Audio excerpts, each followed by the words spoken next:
এসেছি আজকে, একটা শ্যুট করবো প্ল্যান করেছি। বাট এখানে যে অবস্থা তোমাদেরকে দেখাবো আজকে ময়দানের অবস্থাটা।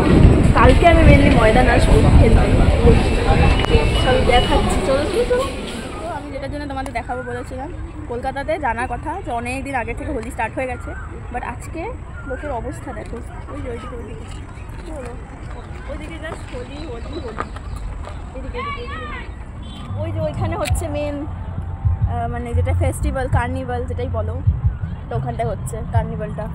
আর এমনি রাস্তায় কিছু নেই, মানে এই দিকগুলো অত কিছু নেই, বাট ওখানটায় যাবো। কিন্তু ওখানে গেলে কি রঙে ভূত করে দেবে লোক, দেখা যাক, গিয়ে দেখবো। বাট যাবো, কালকে আমিও আসবো সেটা নয়, বাট আজকে এরকমভাবে রং খেলা হয়ে গেছে, কালকে কি খেলা হবে, কালকে কি আমি যেদিন আসবো যদি সেদিনই রং না খেলা হয়।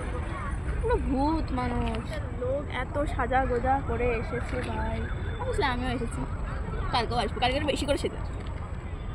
লোকজন এখানে ভাং খেয়ে দেখো কি অবস্থা, প্রত্যেকটা লোক এক একটা, কি বলবো। আমার মুখ দেখেই বোঝা যাচ্ছে কি আমি খুব একটা এনজয় করতে পারছি না, বিকজ এখানে সবাই নাচানাচি করছিল আর আমার নাচার পার্টনার ছিল না বলে আমার মন খারাপ হয়ে গেছিলো।